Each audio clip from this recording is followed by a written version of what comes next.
Well, hello, everyone, and welcome to the debut episode of the Between Tides podcast, sponsored by Portage Learning. We're so excited that you can join us. Today, you're about to witness or listen to history because this is the first time that we've gathered together as hosts to record a special episode just for you. So, hey everyone. So, my name is Jared, and the goal of this podcast is simple. We're here to educate, to encourage, and to inspire our audience to become just a little bit smarter after listening to each episode. Hi, everyone. I'm Allison, and one way we're going to do that is we're going to talk to experts in different subject matter and listen to their stories and listen to their fascinating conversation. Our topics are going to range from nutrition to neuroscience, from weird history to, what is this? A world champion whistler. Hello, my name is Michelle, and normally you'll find us asking the questions during each episode, but today we're going to do something a little bit different. In this episode, we're going to bring down the curtain a little bit and give you a better idea of who each of us is or are. Fix that in post. Is Hi, everyone. My name's Erin, and today we're going to share why we chose to enter the world of podcasting, what sets our hearts on fire, and the popular podcasts that we all listen to on our own. So, Tim, why did you want to become a podcast host? That's a great question, Aaron. I think it's because I'm a naturally curious person and I love to share deep conversations with sharp people. And it could be informal. It can be a 3-hour coffee at a local diner. It can be on a back deck after a cookout or behind a microphone with some of the guests that we have coming up on this podcast. I came from the newspaper industry originally, and my comfort zone is asking questions. I love to hear other people's stories. And I think we even had a little saying that we used to share back at the newspaper days. We would say, why guess when you can know? So if you want to know something, you go directly to the source. And we've got some great sources to go to on upcoming episodes. Jared, how about you? I think similar, you said a good question is you asked a question to get the answer. I come from a field of research, and so digging deep, getting into asking the question of why. Like, why do we do what we do? Why do things happen in life? And I like hearing people's stories. There's so many interesting things that happen to people in life that it's nice to kind of draw that out of someone and just go to a deeper level when you understand them better. Michelle, what about you? Honestly, I just really like talking to people and getting to know people a little bit better. And one of my favorite podcasts is the Joe Rogan Experience, where he just like sits and talks to people for hours and hours. And I don't feel like I have enough long form conversations with people that aren't like my husband or my sister. So I thought this would be a lot of fun to just like have a long form conversation for a reason. What about you, Allison? Why did you want to do this? Very similar to you guys. I am a story person. I love reading stories. I love hearing stories. For me, history and subject matter, those things come alive when they're told through the lens of people's experiences. When I was a kid, I would be riding in the car with my dad, and he would almost always have talk radio on. And I feel like talk radio was the original podcast before podcasts existed. And even as a kid, I loved hearing stories, even when they were sometimes well above my age level and understanding. It just always brought things to life for me. What about you, Erin? I would say the reason I wanted to become a podcast host was because before this job that I have now, I was a teacher, and I really miss the ability to teach kids how to learn and have fun asking and answering the question why. So this seemed like a really good opportunity to do that, even though I won't have that necessarily the same interaction that I got to have in the classroom. It will still be a way to teach others and learn along with them, which was always my favorite part about teaching. Mm-hmm. Do you have a favorite podcast? Yeah. Do you have one? You have to pick one. You can't pick like 40. Well, I knew that going into this, so I had to. Well, I'm a big podcast listener, and I have been for like about a decade, because I remember when Serial was announced, which came out in 2014. So that makes me feel a little old to say that. But I would say my favorite podcast that really got me into podcasts was This American Life, which was originally an NPR show. But once it was released as a podcast, I got into it. And that kind of led me into the whole entire world. So I would say that's my favorite. How How about you, Allison? Oh man. I really like the documentary format, and so I listened most recently to Scamanda, which was just I couldn't turn it off. We were on a car trip listening to it, my husband and I, and we like didn't stop because we just couldn't even pause it. We had to hear what happened next. And then you know it's a good podcast when you want to Google what happened so badly and you have to force yourself to wait until the end. But it was just fascinating. You? Well, I don't take authority well, so I'm going to give you 3, but I'll be quick. Wow. My first one is the Carey Nieuwhof Leadership Podcast. And I love the concept. He just brings on a different leader each week, and they talk about culture, change, right? How we change individually, how we change collectively, and then self-development. And that's right in my wheelhouse. Another one I really enjoy, it's called Mere Christians. And it's pretty simple premise. It's just how can we honor God and how can we honor our fellow human beings through excellence in our work. And when I'm in a junk food mood, I go to the Bill Simmons podcast, and it's essentially a mashup of sports, music, movies, and pop culture. And it's my go-to when I cut the grass or I go on a long walk or run. So it's a fun and engaging way to be entertained. So I enjoy those 3. Jared, how about you? Like a little bit more lighthearted. I think after like a long day, so I have an hour commute, as y'all know. And so kind of trying to unwind, I listen to a lot of Armchair. So Armchair Expert. I like that they now have a diverse array of shows. And so Armchair Anonymous is kind of like the way to unwind. You hear either the horror stories or just the fun things to listen to and just kind of laugh as you unwind from the day. Excuse me. At the same time, they also have the experts on experts. And so you can go from laughing about really silly things and then dive into something like really intriguing and deep. And so it's nice to hear kind of a nice broad array of things. I know you like Armchair Expert. Oh, I so love it. Yeah, I really like I haven't listened much to their other stuff, but I really like their Armchair Anonymous just because you get to hear so many interesting stories from like all these different people, and they all have such funny prompts. I feel like yeah, for they're so good. But yeah, also I really like Joe Rogan. You get to learn a lot with him. So we know what you listen to, but what can you guys talk about for an hour straight? Whoever wants to go first.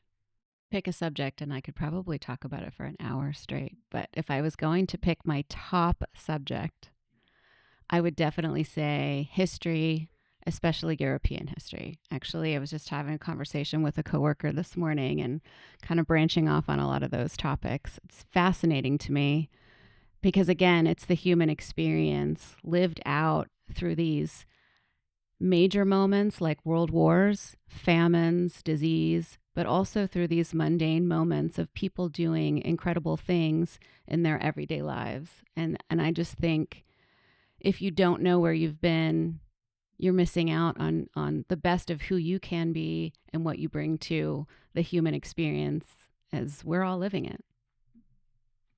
How about you, Erin? I would say for me, it's kind of depends on the week because, like, I get some hyperfixations and I get very into a specific thing and I want to know as much as I can about that thing. So, but I would say the one that's like lasted the longest, I consider myself a self-aware Swiftie. And No. I also really love football, and Jason Kelsey happened to be one of my favorite players before last year happened. Wow. So to have Taylor Swift and Travis Kelsey start dating was like a very exciting moment in my world. I was joking with my all-girl fantasy football team that league that this was our Super Bowl.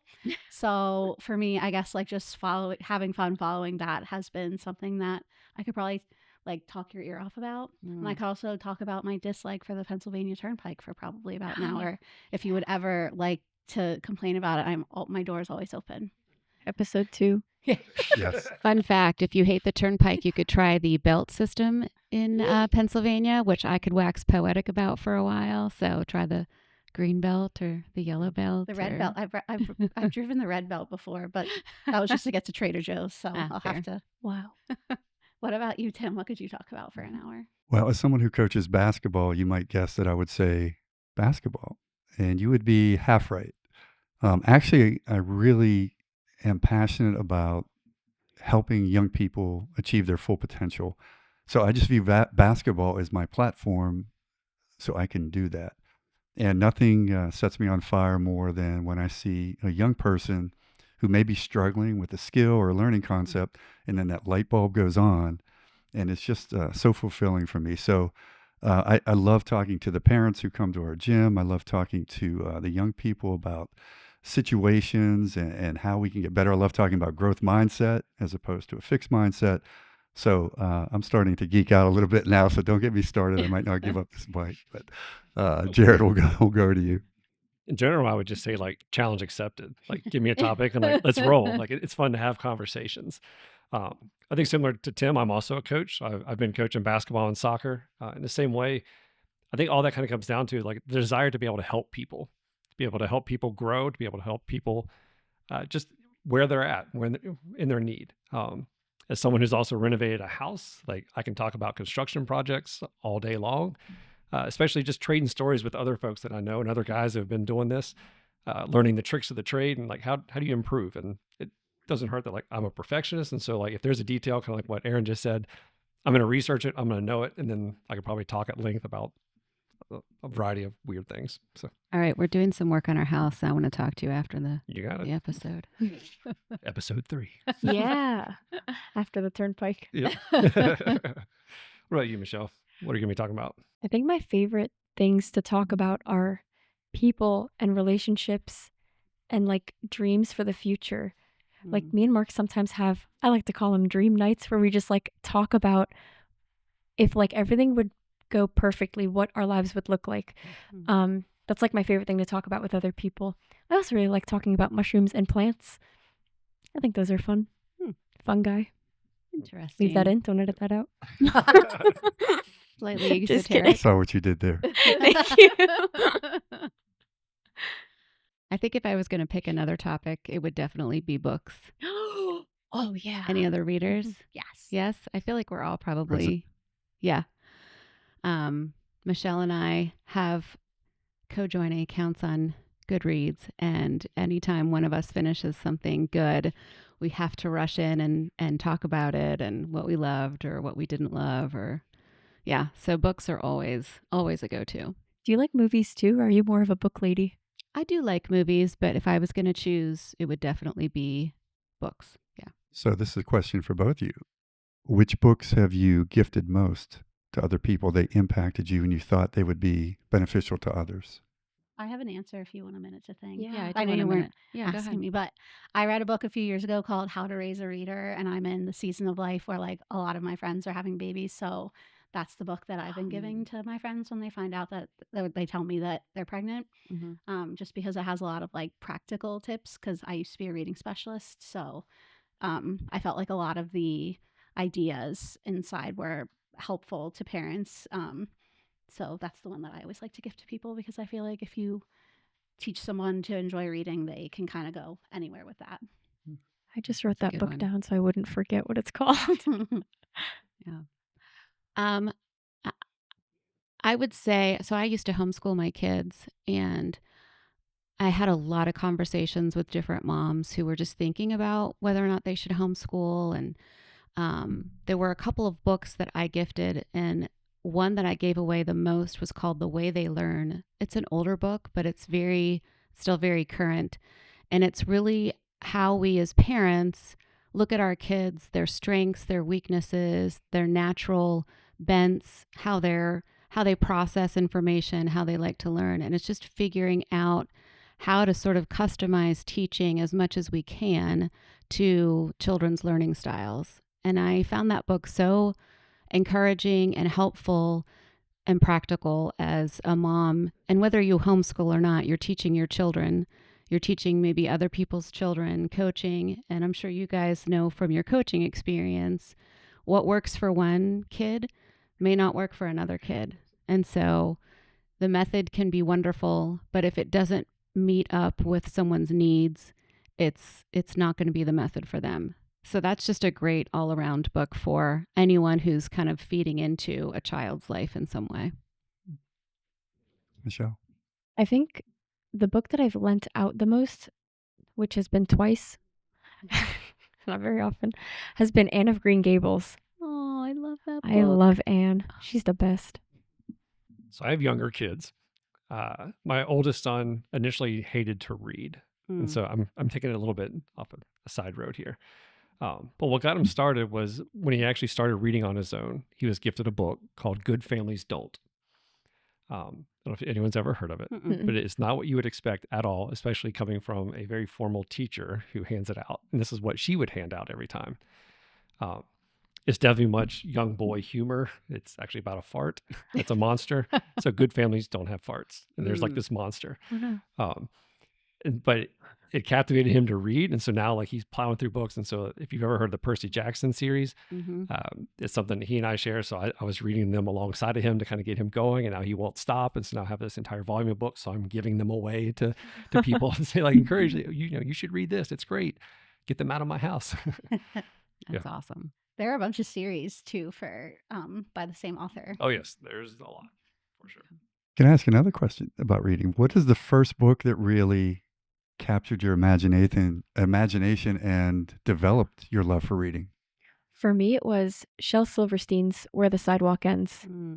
I didn't have very many friends in elementary school, and it felt like I had a best friend every time I read that book. Don't be sad. I was very annoying. I know mine right off the bat. I always loved reading. I had wonderful teachers who brought books alive for me. And when I was 9, I was gifted the set of Little House on the Prairie books.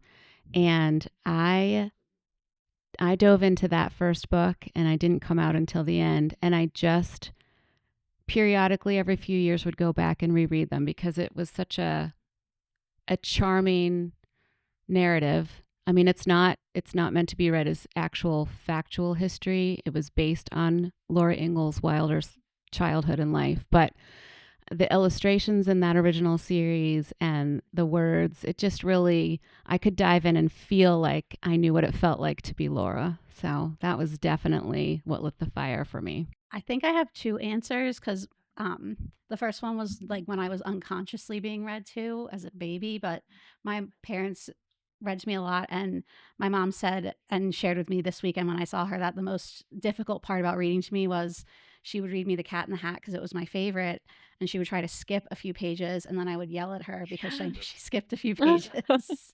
So I guess like that was probably my original first favorite book, and then I would say probably the Harry Potter series. I was kind of prime age for that, so I just remember having that be just like totally different than anything else I'd ever read, and pretty awesome and be able to go to see it in theaters too was very exciting too. How about you, Jared? Yeah, sorry, I thought of mine. I would say it's the Boxcar Children series books. So I don't remember what age I was introduced to those, but I remember them. And then again, when my boys were reading, I was like, oh, I found a couple. We started. When I initially looked, there were 30 books, and they're pretty thin. And so like we would sit down and we'd read them together, and they were fantastic. And then come to learn, somewhere I think around 1992 or so, someone bought the rights and continued. So now there's like 135 books. And so like we've been going through them. The biggest godsend was we actually found out there's audiobooks now. And so we've done like 60 audiobooks, like 2 hours pop, like get them out. But just the imagination, the storytelling for it, for sure. I still have my original Boxcar Children books. I have like 12 or 14. Yeah. That's so cool. You know it's a good book when it filled up your imagination juice tank as a kid, and then you go back to it as an adult, and it still does that. Yeah, absolutely. Tim, what about you? I think it was the S.E. Hinton series where The Outsiders, Rumblefish. Oh, great books. I was not an engaged student. I did not like school.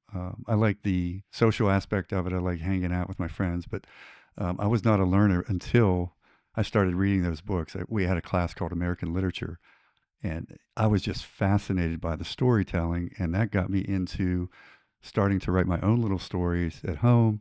I started taking research classes, creative writing classes, and it turned into a career for me. So, Mm. yeah, those books really struck a nerve with me, and it really developed my love of learning. Mhm. And I've been trying to learn ever since. And speaking of that, let me ask you guys a learning question. What is something that you learned just within the past year that you hadn't known before? I didn't know who Scamanda was. Does that count? That counts. Kidding. Who is Scamanda? I don't know. She's You just have a to listen to terrible, find terrible out. person, actually. But yeah, you should listen to the podcast. Man. I would say as I prepare to have a child of my own, I've been listening to a lot of like parenting books and books about like how babies' brains develop. So that's what I've been kind of had my nose in lately is um, just more specifically, I guess, than like a specific fact. It's just that like genre of learning of just how babies' brains grow and how you can support them in the best way possible. Mhm. How about you, Michelle? Do you have an answer? Or do you need more time to think? No, I do. I recently learned how to mow a lawn because I'm a new homeowner. Oh, Oh, yes. congratulations. Thank you. Nice. Thank you. I can Can mow you a mow lawn. straight lines though? Because that's the Define straight. key. Mm, They're straight enough. never mind. Don't go there with straighter lines. Yeah, Do you I learned- ride or do you push? So I was doing both for a bit, and then Mark would help me do. Yeah, we both do it. So I was doing both for a little bit, but I'm much. I'll say it this way: Mark is a lot faster and better at doing the riding mower because I go so slow because I'm afraid to fall off and die on a lawnmower. That's fair. So That's fair. I've gotten a lot better at weeding and like using the push mower for the hills. Nice. It's good exercise. It is. So do you prefer getting lost in your thoughts when you cut grass, or do you listen to podcasts or music? I don't like to listen to anything when I mow the lawn because I heard one time that I don't even know how to say it because it's such a weird fact, but like when you have that kind of background noise, like a lawnmower going, and on top of it you have music or like something going, it's just worse for your hearing. So I try to be alone with my thoughts. But there's like one thought because I'm trying to focus on like doing the lawn. So I just think. I think for me in the last year, what I've learned is maybe not something from a book, but I've learned a lot about like forgiveness. When you experience something that is so surprisingly hurtful and from an unexpected place, it really kind of drives you inward to think about what kind of person am I and what kind of hurt have I caused others that maybe I just glossed over in the past.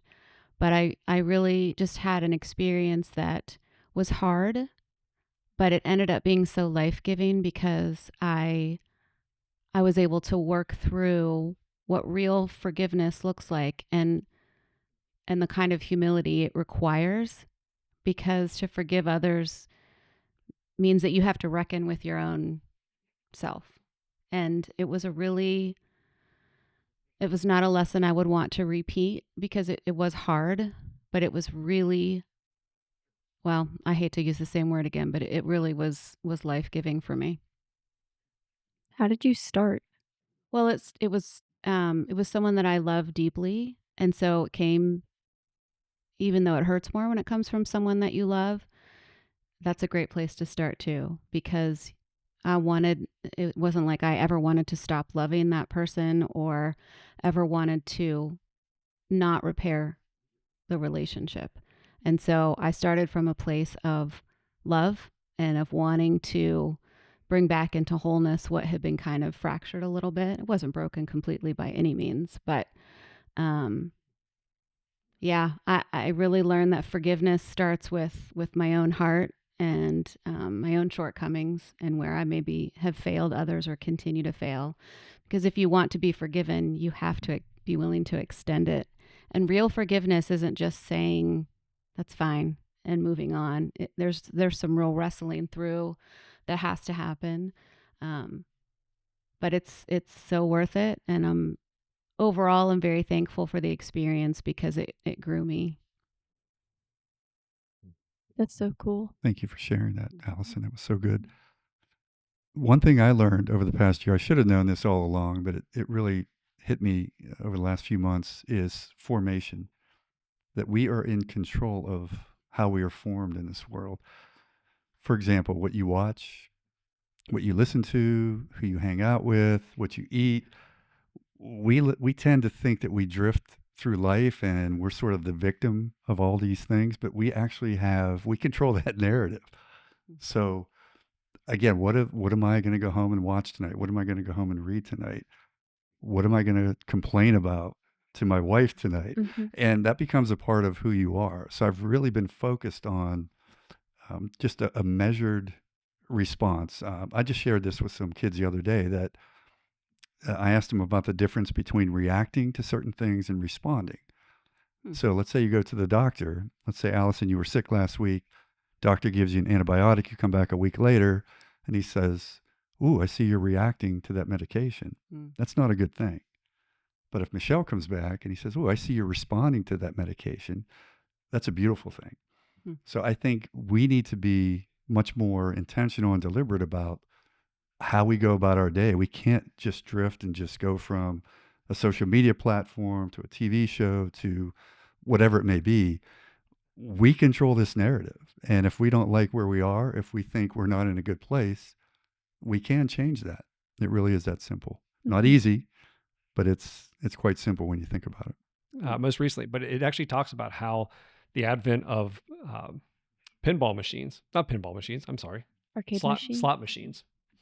But the lessons learned there of how to actually keep someone addicted to a slot machine, it's a very similar algorithm that's now used in social media and on platforms and on advertisements, and what they're actually doing to our brain and our mindsets. It's not good, right? Right. There's so much more of a science behind it than I ever even realized. And so the things that we are seeing, the things that we're viewing or listening to, like it can become almost so programmatic that it has an influence on our mind and the way that the mind-body connection is and what it can do to our health and what it can do to our mindsets. It was a very interesting read.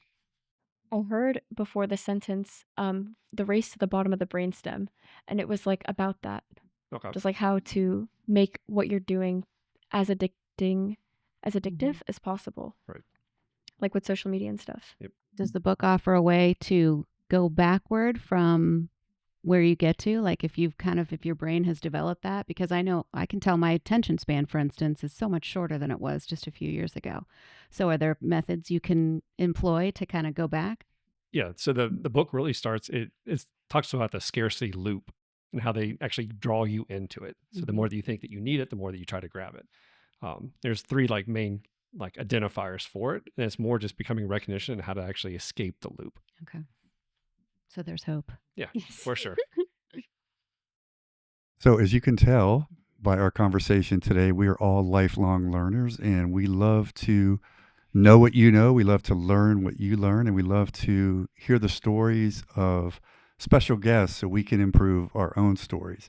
And we hope that after listening to us for a few minutes today, that you are a little bit smarter, a little bit wiser, and a little more curious about what we have coming up in store for you. As we mentioned earlier, we talk everything from nutrition to neuroscience, from weird history to a world whistling champion. So you will want to visit us on social media, check out our website, portagelearning.edu, and anywhere you can find podcasts, and we'd love to see you again.